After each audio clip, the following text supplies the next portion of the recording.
All right, let's kick this deep dive off with something you've probably experienced. Ever been on a vacation? Maybe, mostly pretty good. You know, a few little hiccups, nothing major. But then the flight home is just a total disaster. Lost bags, delays, maybe rude staff, and bam, suddenly that whole trip memory kind of sours, right? So, It flips from, yeah, that was nice to, remember that travel day. oh, absolutely. Or the opposite. Maybe a restaurant meal that was just, well, fine, kind of forgettable. But then right at the end, the server surprises you with this amazing free dessert, looks incredible, tastes fantastic, and suddenly you're telling friends, oh, you've got to try this place. The whole memory just glows. Exactly, that feeling, where your memory of something feels, well, almost selectively edited. Turns out it's not just you being weird, it's actually a really powerful psychological thing. It's called the peak end rule. And our mission today, here on the deep dive, is to really unpack that. How do our brains cook up these summaries of experiences? It's this mental shortcut, and it has this huge impact on our memories, what we choose to do next, and even how we see our lives. Yeah, it's fundamental. So we're going to dive into where the idea came from, see how it pops up all over the place in daily life, and maybe most importantly, figure out how knowing this can help you, design better experiences or even just appreciate your own life a bit differently. And it's not just some pop psychology fad either. This comes from solid research. Back in the 90s. People like Daniel Kahneman, the Nobel winner, he was key. It really shook up the old ideas about how memory and even happiness work. Okay, so let's get into it. What exactly is the peak end rule? Lay it out for us. Right, so the simple version is this. When we look back on an experience, we don't average out every single second, like mathematically. Our memory zooms in on basically two key moments. First, the most intense point could be super positive or super negative. That's the peak. The high point or the low point? Got it. Exactly. And second, how the whole thing ended. The very final part. That's the end. So it's like our brain takes a mental snapshot of the biggest drama moment and another one of the closing scene, and that's the movie it remembers. That's a great way to put it. And here's the really wild part, the thing that trips people up. The duration. How long the whole thing actually lasted. It barely registers in the final memory. It's kind of ignored. That's what psychologists call duration neglect. Duration and neglect. Okay, hang on. So my brain cares less about how long something unpleasant went on for and more about how bad it got at its worst and how it wrapped up. That feels completely backwards to how I thought memory worked. It does, doesn't it? And Yeah. this simple shortcut, it leads to some really surprising outcomes. It really shines a light on the difference between, say, your experiencing self. The me living through it moment by moment. Right. Feeling every second, the good, the bad, the boring. And then there's your remembering self. That's the storyteller, the archivist looking back. Yeah. And that remembering self, it simplifies, it glosses over the full timeline. It's efficient, maybe, but definitely not comprehensive. So the experiencing self is sitting there fuming during that 20-minute wait for food. Mhm. But the remembering self just holds on to the picture of that amazing dessert and the friendly wave goodbye. You got it. And there's this classic study, it really nails this. It involved patients having, well, uncomfortable medical procedures, colonoscopies, actually. Okay. Researchers found something incredible. Patients often remembered a procedure more positively or less negatively, I should say, if it lasted longer. Longer. Yes, longer. But only if that extra time involved the pain gradually decreasing towards the end. They preferred that over a shorter procedure where the pain is stopped abruptly while it was still quite intense. Wait, they preferred the longer pain? That makes no sense intuitively. Surely less time in pain is better. That's what you'd think, isn't it? But it challenges that core belief that more total pain automatically means a worse memory. Even though the longer procedure technically involved, more minutes of discomfort, the memory was shaped by that gentle finish. The ending made the overall memory less bad. Wow. That's duration neglect right there. The total time wasn't the deciding factor. It was the peak intensity and, crucially, how it ended. The quality of that exit ramp mattered more than the length of the highway. That is genuinely mind-bending. So our brains are just wired to zoom in on these specific bits. Pretty much. So breaking it down, the core mechanics are those three things we've touched on. You've got the peak, that single most emotionally intense moment, good or bad. The highest high or lowest low. Then the end. The very last part, the final impression, it carries way more weight than you'd expect. Like the last scene of a film. Exactly. And then the third element, duration neglect. The fact that all the time between the peak and the end just kind of fades into the background of the memory. Okay. And the consequence of all this, it's not just about fuzzy memories, is it? It actually impacts what we do next. Oh, absolutely. Hugely. The consequence is that your future choices, like will you go back to that restaurant? Will you recommend that movie? Will you do that workout again? Those decisions are driven by that remembered peak and end, not by some rational calculation of the entire experience.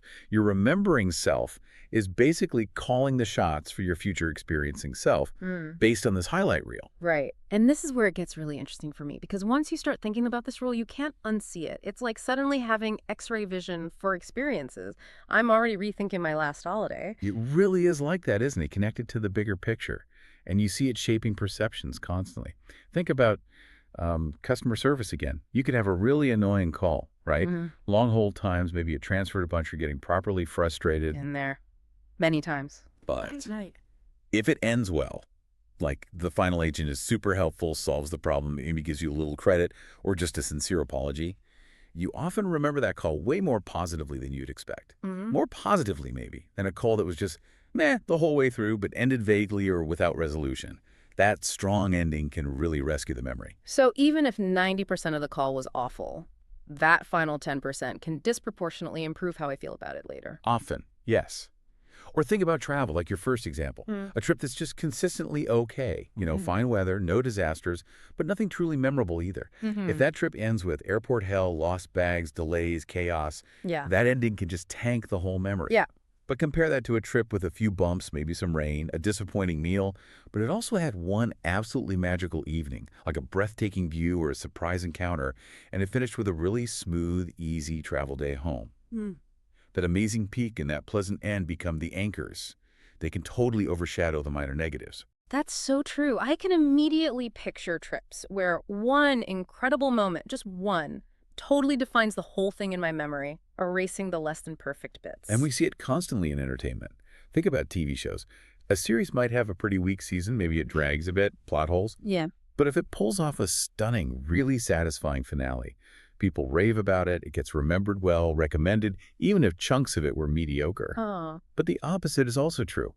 A really strong show that fumbles the ending. A finale that feels rushed or nonsensical or just unsatisfying. People get furious. It can actually tarnish the memory of the entire series. That's why there's so much pressure to stick the landing. That explains so many heated online debates about series finales. It's not just judging that one episode, it's how it retroactively colors everything that came before. Precisely. And food and hospitality. It's crystal clear there. That complimentary dessert we mentioned, it can totally make up for a slightly slow service earlier, or maybe a main course that wasn't perfect. That sweet finish is what lingers. But flip it. Maybe the food was great, but the server was rude at the very end, or they forgot something crucial. That negative end can sour the whole experience. So a bad ending is just as powerful, maybe even more so. It definitely can be. And even personal stuff like health and fitness. Think about workouts. If you finish a tough workout with a nice gentle cool down, some stretching, you tend to remember it as less awful. Yeah. Makes you more likely to show up next time, right? Compared to just stopping dead after the hardest part. And as we saw with the medical study, patients remember pain based on its peak and end, not total duration. It affects everything from sticking to treatments to agreeing to future procedures. Okay, so this is clearly a powerful mechanism. If our memories work this way, how can we actually use this? How do we intentionally design better experiences, whether it's for customers, for ourselves, or, anyone? This feels like it moves from just understanding to actually applying. Exactly. This is where we get into the practical playbook. Knowing about the peak end rule lets you be much more deliberate. So one key strategy, create a deliberate positive peak. Don't just aim for everything to be consistently okay. Engineer at least one moment that really stands out, something surprising and emotionally resonant. Like what? Could be anything. A personalized touch like a handwritten note, an unexpected upgrade, a feature in a product that just makes you go, wow. It's about creating that memorable high point. So focus resources on creating one wow moment rather than spreading them thin, trying to make everything marginally better. Often, yes. That can be more impactful for the memory. And just as vital, end strong. You absolutely have to nail the finish. Make sure that final interaction, that last touch point, is smooth, positive, clear. Think easy checkouts, a warm thank you, maybe a small parting gift, a helpful follow-up email. The ending lingers. Right. Don't fumble the ball at the finish line. Definitely not. And for experiences that are inherently unpleasant, like maybe a difficult task or dealing with a complaint, you need to actively taper the discomfort. Remember the colonoscopy study. Don't just end abruptly when things are at their worst.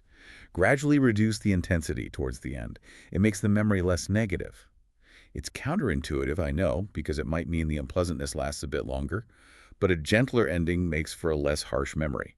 It's about designing that exit ramp carefully. That's such a key insight. Managing the memory of the pain, not just the duration. Precisely. Another related idea is bundling pleasures and segmenting pains. So combine small good things together to create a bigger positive peak.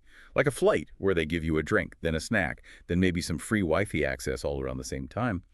But for negative things, break them up. Don't make someone endure one long, continuous negative stretch. Deal with issues in smaller chunks, and always try to end each segment on an improving note if possible. Okay, break up the bad stuff, cluster the good stuff. Makes sense. And really focus on scripting the last mile. Those very final interactions. How easy is the return process? How clear is the exit signage? How nice is the unboxing experience? They are disproportionately important for the final memory and, for reviews and recommendations. Some companies even use what you could call peak hits, repeatable elements like a burst of music, a dramatic reveal, maybe ringing a bell when something good happens, designed specifically to create those reliable high points. Huh. So you literally build in these guaranteed peak moments. That's clever. It can be very effective. And finally, it's really useful to measure both selves. You want to know how people feel during the experience, those in-the-moment ratings. But you also need to ask them later how they remember it, because those two things often don't perfectly align. Understanding that gap between the experiencing self and the remembering self, that's where you really see the peak end rule doing its work. Okay, this all sounds incredibly powerful, but are there limits? Can you always just hack memory like this? It feels a bit like a superpower, and I'm wondering, where does it fall short? Are there ethical considerations too? That's a really important point. It is powerful, but no, it's not magic. There are definitely boundaries. For example, huge negativity can overwhelm the ending. If something truly awful, like genuinely traumatic, happens during an experience that catastrophic peak, a pleasant ending isn't going to just wipe that slate clean. The intensity of that negative peak will dominate the memory, as it should. Okay, so if the roller coaster actually breaks down mid-ride in a terrifying way, a smooth stop at the end doesn't really fix the memory. Exactly right. The terror peak overrides the gentle end. Also, the rule applies most clearly when an experience has a definite, clear end. Think about ongoing things like a software subscription or your relationship with a social media app or even a long-term service provider. There isn't one single endpoint. In those cases, memory tends to be more influenced by recent experiences, a kind of rolling recency effect, rather than one specific peak and one final end. So for my Netflix subscription, it's more about how good the last few shows I watched were, not some grand finale. Kind of, yeah. It's more cumulative and recent weighted. Yeah. And frequency effects matter too. If you have lots of repeated experiences, say going to the same coffee shop every day, your most recent peak and end, and maybe they got your order wrong yesterday, that was the peak, and the end was you leaving annoyed that can temporarily overshadow dozens of perfectly fine experiences before it. Which leads to the ethical point you raised. Yes, you could try to game the system, provide mediocre service, but ensure a flashy ending. Right. Distract with a shiny object at the end. But that's usually a short-term strategy. Over time, if the average experience, the experiencing self's reality, is consistently poor, people notice. Repeat exposure reveals the truth. A great ending can't permanently mask a fundamentally flawed product or service. It's got to be built on real value, not just memory tricks.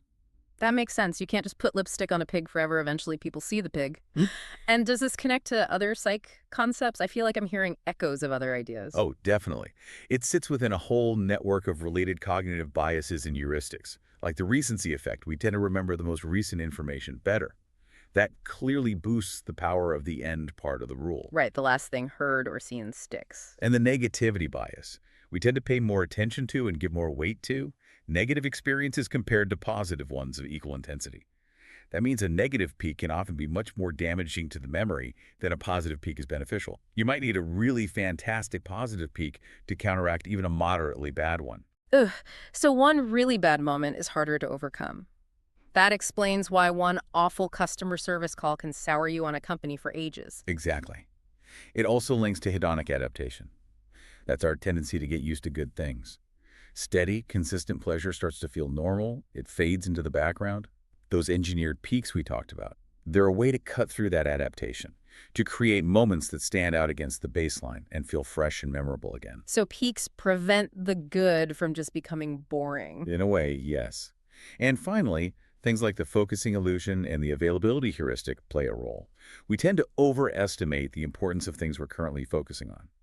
And vivid, easily recalled memories like a strong peak or a distinct end are highly available in our minds, so we focus on them. And they disproportionately influence our overall judgment of the experience. It all ties back to the brain taking mental shortcuts. Wow. Okay, so wrapping this up, what's the big takeaway for everyone listening as we go about our days, having experiences, maybe designing them for others? What should we keep in mind? I think the core bottom line is really this. Remember that people don't remember experiences like a detailed documentary. They remember them like a highlight reel. They remember how it felt at the most intense moment and how it felt right at the end. The duration often gets lost in the shuffle. So if you can intentionally shape those peaks and, crucially, manage those endings, whether you're planning a party, dealing with a client, or even just structuring your own workday, you have a huge amount of influence over the memory that gets created. And that memory drives future decisions. So maybe a final thought for you listening. The next time you're involved in any experience could be something small, like cooking dinner or a big project or planning a trip. And think about this. Yeah. Ask yourself, what's likely to be the single most memorable moment, the emotional peak? And maybe more importantly, how exactly is this going to end? And could tweaking one or both of those points change the entire story your memory tells later? It's not just about the journey, is it? It's very much about the peak and how you stick the landing.